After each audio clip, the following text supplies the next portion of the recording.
इससे पहले कि ऑडियंस आपसे कुछ पूछे या इंटरेक्ट करे, मेरे माइंड में एक क्वेश्चन है आपके लिए जी। जो बच्चे हैं वो आपके इतने दीवाने क्यों हैं, इतने पागल क्यों हैं आपके पीछे? मतलब मेरे कमेंट सेक्शन में भरा पड़ा था खान सर कब आएंगे, खान सर कब आएंगे। मतलब ऐसा क्या जादू कर दिया आपने बच्चों के ऊपर? ये सवाल हम आपसे भी पूछते हैं, हमारे पे भी इतना कमेंट आया, इतना मेरे तो ऑफिस में लोग चले आए कि सर कब जा रहे हैं। अच्छा। क्योंकि हम लोग का तो एग्जैक्ट है वही पढ़ाना है। हाँ। तो देखिए हम लोग का मेन है कि बच्चों को जो जरूरत रहती है कि अगर लड़का पढ़ने आया रहा ना उसके मन में कोई डाउट ना रह जाए, हम उसको कहते हैं कि हम तुम्हें पढ़ा रहे हैं, दम है तो भूल के दिखाओ, याद करके नहीं।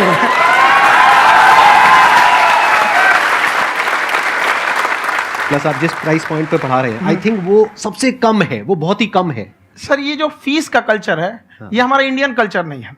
हमारा इंडियन कल्चर गुरु दक्षिणा है, उस हिसाब से वो सही है। ऑक्सीजन जैसे जिंदगी के लिए जरूरी है वैसे एजुकेशन जरूरी है। कोई ये नहीं कह सकता है कि पैसे की वजह से वो खान सर के यहाँ से लौट गया। क्या बात है। जब हम गुलाम थे ना तो अंग्रेजों ने एक चाल चला था कि भारत को हम फिजिकली गुलाम रखेंगे 100-200 साल, मेंटली 1000 साल कर देंगे। उन्होंने पढ़ाई का मॉडल चेंज कर दिया। उन्होंने ऐसा डिजाइन किया कि ये टीचर की रिस्पॉन्सिबिलिटी है, वो पढ़ा के चला जाए। टीचर की रिस्पॉन्सिबिलिटी यहाँ खत्म नहीं हो जाती। पढ़ाना तो कोई भी पढ़ा सकता है, टीचर की इससे बड़ी रिस्पॉन्सिबिलिटी होती है उसे समझाना। वो समझा कि नहीं समझा। अगर लड़का आपके समझाने के बाद डाउट रह गया तो ये आपकी गलती है। लड़का हमसे पूछता है सर इतनी भीड़ है आपके पास, तो कहते सर डाउट कैसे पूछेंगे? हम कह रहे यार तुम्हारा डाउट बचेगा तब ना पूछेगा तुम डाउट यहाँ पे।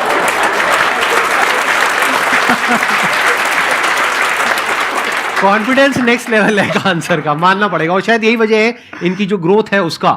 किसी ने शायद सपने में भी नहीं सोचा होगा कि पिछले 2 साल के अंदर अंदर जो आपके चैनल की ग्रोथ हुई है, जैसे आप खुद ही बता रहे हैं कि लॉकडाउन के टाइम पे आपके 30,000 के करीब सब्सक्राइबर्स थे, आज की डेट में 17 मिलियन है। और मेरा एक क्वेश्चन और है, इससे पहले कि ऑडियंस में से आपसे कोई क्वेश्चन पूछे, कि कई बार आप ऐसे भी टॉपिक्स टच करते हैं जो थोड़े से कंट्रोवर्शियल हैं या थोड़े से सेंसिटिव हैं, जिसके ऊपर बात करने की हिम्मत आई थिंक बहुत ही कम लोगों में है।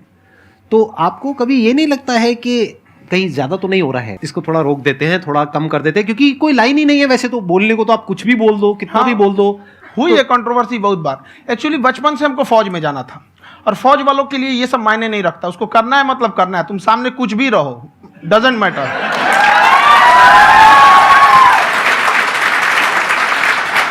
और मैंने YouTube पे देखा कुछ वीडियोस में कि आपका जो इंस्टीट्यूट है वहां पर आज से कुछ साल पहले कुछ बम गिरे थे। हाँ, कुछ गिरे थे, कुछ तो बहुत सॉलिड जगह गिरा था, फटा नहीं वो।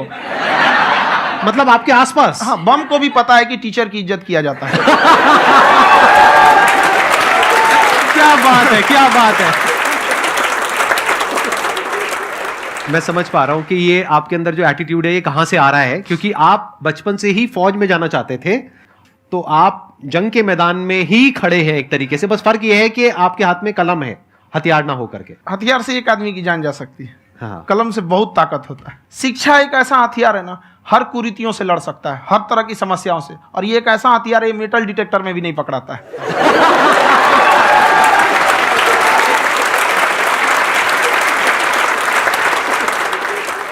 देखिए लड़कों को जहां तक पीटने की बात है, जब पढ़ाने की बात आएगी तो उसको हम पूरे बेहतरीन ढंग से पढ़ाएंगे।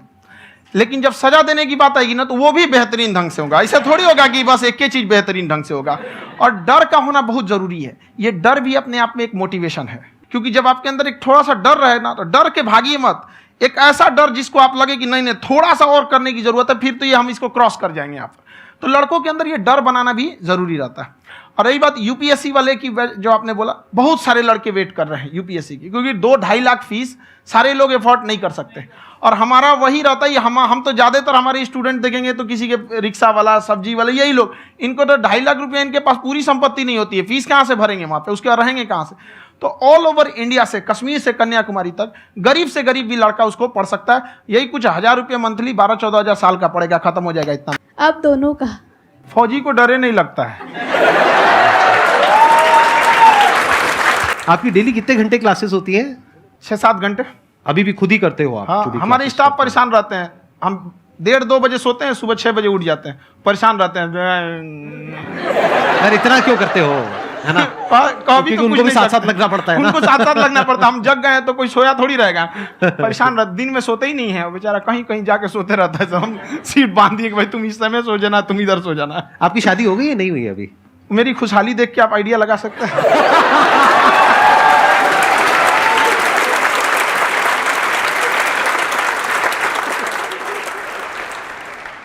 दूसरे से सलाह लेने से पहले एक बार खुद उस पर रिसर्च कर लेना चाहिए, ताकि आप सामने वाला क्या सलाह दे रहा है आपको समझ में आना चाहिए। यहाँ पर ऐसा नहीं है कि कई बार ऐसे होते हैं कि दूसरे वाले को एक्सपीरियंस होता है, तो अगर आपको पहले से आइडिया है, उसके बारे में आप बेहतरीन ढंग से रिसर्च किए हैं कि क्या इसमें प्लस पॉइंट है, क्या निगेटिव है, उसके बाद आप किसी से सलाह लेने जाइए। ये नहीं कि मन में सीधा बताओ, गड़बड़ा जाएगा। तो वहाँ पे पहले आपको R&D करना पड़ता है, समझा कि नहीं। और जिंदगी हो या गाड़ी, जीतेगा वही जो टाइम पे गियर चेंज कर रहा है। तो डिसीजन चेंज करना बहुत ज्यादा गलत नहीं है। इन्होंने बहुत अच्छी बात कही है और मैं इसी बात में थोड़ा सा और ऐड ऑन करूंगा कि ये जो आपने कहा ना कि अपने डिसीजन पे स्टिक कैसे रहें, ये कोई अच्छी क्वालिटी नहीं है, क्योंकि टाइम टू टाइम आपको अपने डिसीजंस को चेंज करना होता है। जैसे आपने 4 लोगों से डिस्कस किया, कोई इंसान कुछ पॉजिटिव बोल रहा है, कोई नेगेटिव बोल रहा है, उससे फर्क नहीं पड़ना चाहिए। डिपेंड ये करता है कि वो जो बोल रहा है उसका बेसिस क्या है। क्या वो किसी नॉलेज या एक्सपीरियंस के बेस पे बोल रहा है या ऐसे ही कुछ भी बोल रहा है? ऐसे ही बोल रहा है तो फिर उसकी बात पे ध्यान क्यों दे रहे हो? अगर किसी नॉलेज या एक्सपीरियंस के बेस पे बोल रहा है, फिर चाहे वो पॉजिटिव बोल रहा है चाहे नेगेटिव बोल रहा है, दोनों ही मायने रखता है। उसके बाद में रिसर्च करनी है और फिर रिसर्च करने के बाद में फाइनल डिसीजन अपना खुद का होना चाहिए। अब वो डिसीजन उससे अलग भी हो सकता है जो आपने पहले लिया था, और वो सेम भी हो सकता है। हमारा ब्रेन है ना, ये बहुत आलसी टाइप का, इसको आराम खोजना पसंद है। अब थोड़ा सा भी अब इसको आराम की ओर लेके चले गए ना तो फिर उधर ही रहेगा। आप सोचेंगे 10 मिनट आराम कर लेते हैं ना, तो 10 मिनट 2 घंटा बना देगा। उसको टॉर्चर कीजिए, चल 10 मिनट बाद में। उसको आप उस पर हावी मत, वो कह रहा है कि हमको आराम चाहिए, आपको हाँ आराम मिलेगा, पहले काम फिर मिलेगा आराम। तो आप उसके हिसाब से मत चल। आपका मन कर रहा है थोड़ा सा देख लेते हैं, कोई नोटिफिकेशन आया, आप कोई काम कर रहे हैं, क्यों पहले काम कर लीजिए, बाद में देखिएगा ना नोटिफिकेशन।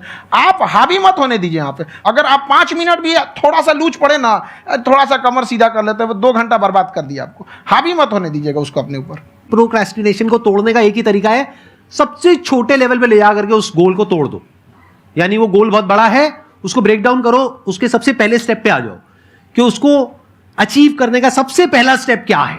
जैसे गाड़ी चलाना सीखना है, उसका सबसे पहला स्टेप क्या है। अगर घर में कोई नहीं है सिखाने वाला या सिखाने वाली, तो बाहर जा करके जो गाड़ी का ड्राइविंग स्कूल है उधर जा करके पैसे दे दो। अब फंस गए ना तो फंसा दो अपने आप को।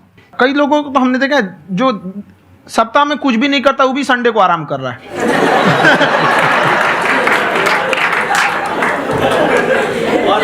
वैसे कहा भी जाता है कि अगर कोई काम आपको करवाना है ना, तो ऐसे किसी इंसान को दो जो बिजी है। हाँ। ऐसे आदमी को मत दो जो खाली है। ये परफेक्ट एग्जाम।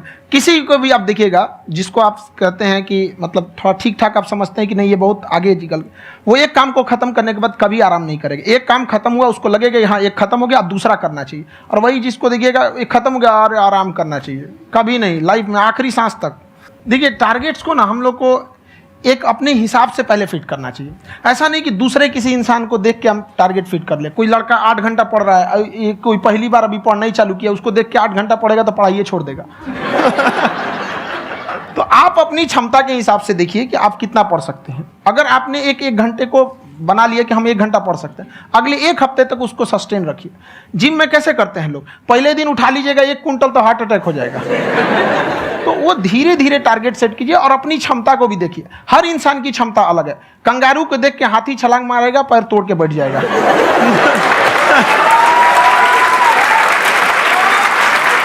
तो बेसिकली आपको यह देखना है कि अगर आपके अंदर ये एंजाइटी हो रही है, that means you are a very good student. आप एक अच्छे स्टूडेंट हो। क्यों? क्योंकि बहुत सारे स्टूडेंट्स तो ऐसे हैं, उनको पढ़ने के नाम से एंजाइटी होती है। जैसे एक माँ को अपने बच्चे को लेकर के एंजाइटी होती है, थोड़ी सी भी तबीयत खराब हो जाए उसको एंजाइटी होती है, चाहे बच्चा ठीक भी है, डॉक्टर को नहीं होती है। क्यों? क्योंकि माँ को उस बच्चे से प्यार है। तो दैट मीन्स कि आप अपनी पढ़ाई को लेकर के सीरियस हो, इस वजह से आपके अंदर एंजाइटी हो रही है, विच इज नॉर्मल। तो होता है कई बार ऐसा समय आएगा कि लगेगा जैसे अब कुछ नहीं हो सकता है, तो इससे घबराना नहीं है। कभी कभी गुच्छे की आखिरी चाबी भी ताला खोल देती है। तो आपके अंदर ऐसा कुछ ना कुछ है जो औरों के अंदर नहीं है। तो वो मैं जानना चाह रहा हूं कि वो ऐसा क्या था जहां से कि आपका दिमाग यहां तक सोच पा रहा है कि मैं पूरे इंडिया में इतने बड़े लेवल का चेंज लेकर के आ सकता हूं, एजुकेशन फील्ड में रेवोल्यूशन लेकर के आ सकता हूं, ये सोचना ही बहुत लोगों के बस का नहीं है। मेरी एक खुद की थिंकिंग, अगर हमको कोई 100 रुपए किसी काम के लिए दिया, हम सबसे यही कहते हैं, तो हम कोशिश करते हैं उसे 200 का रिटर्न दे। अगर कोई हमसे 200 रुपया फीस दे रहा है, 250 दे रहा है, तो हम उसको ये कोशिश करते हैं कि तुम्हें ऐसा लगे कि नहीं भैया हमने 10-20 हज़ार का पढ़ लिया यहाँ पर, वो ईमानदारी से कभी कमी नहीं। और हमेशा अगर हम प्रॉमिस एक्स का करते हैं तो डिलीवर 4x करना चाहते हैं। ध्यान से सुनना और ध्यान से समझना इस फर्क को, अगर आप समझ पाए तो बहुत आगे जाओगे लाइफ में। एक वो होते हैं जो ये सोचते हैं कि हमें सब कुछ मिल जाए, हमें कुछ भी करना ना पड़े। दूसरी कैटेगरी होती है लोगों की जिनको जितना मिलता है उसमें भी चोरी चकारी करते हैं या कोशिश करते हैं कि उससे कम दे सामने वाले को जितना कि हमें मिल रहा है। तीसरी कैटेगरी होती है लोगों की, जो इनके जैसे लोग होते हैं, वो क्या करते हैं, वो ये सोचते हैं कि अगर मैंने किसी से 1 रुपए भी लिया, देखा जाए तो 200-250 रुपए कुछ भी नहीं होता है, 200-250 रुपए अगर मैंने लिया तो कैसे उसको 400 रुपए की वैल्यू दूं। ये जो थिंकिंग है ना, यही एक फर्क होता है एक ऐसे इंसान में जो बहुत आगे निकल जाता है और उस इंसान में जो मीडियोकर रह जाता है। आप अपने आप को अपने आप के ऊपर समय दीजिए, उसको डेवलप कीजिए। जब आप अपने आप के ऊपर खर्च करते हैं तो आने वाले समय में लोग गूगल पे आपको सर्च करते हैं। क्या बात है सर, ये आपने अभी बनाया है या ये कोई पुराना आपका वो है? बनते रहता है, इसे फ्लो में बन जाता है। संगति का मतलब होता है संग संग गति। तो अच्छे लोग के साथ रहेंगे तो संग संग अच्छी गति होती जाएगी।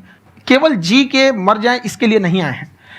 लोग कहते हैं कि सर नाम क्यों नहीं बताते अपना। हमारी एक ही सोच है कि जाने के बाद इस दुनिया से हमको मतलब एक चीज़ देना चाहते हैं स्टूडेंट्स को, कि वो याद करें कि इस पैसे की भाग दौड़ की दुनिया में हर कोई दोनों हाथ से लूटने में लगा है, खाली हाथ जाने के लिए ये सबको लगा है। तो हर कोई को ये सोचना चाहिए कि था कोई इंसान जो इतने कम फीस में इतनी शिक्षा जो महंगी थी, जो कमाने का रास्ता था, उसको भी एकदम कंपटीशन इतना कर दिया कि अब लोगों को अपनी फीस बढ़ाने में डर लगता है कि अरे यार, लड़का कमेंट करता है कि खान सर इतना ले रहे हैं आप, तो कम से कम चीज़ों को अपने ऊपर खर्च कीजिए, ज़्यादा से ज़्यादा सीखने में खर्च कीजिए। अगर आपको राजा बनने का शौक है तो गुलाम की तरह मेहनत करना सीखिए। ये दुख, ये दर्द, ये सब तेरे अंदर है।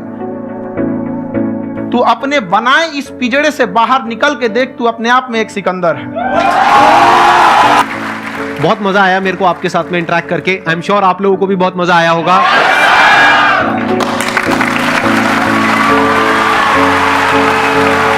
Thank you so much.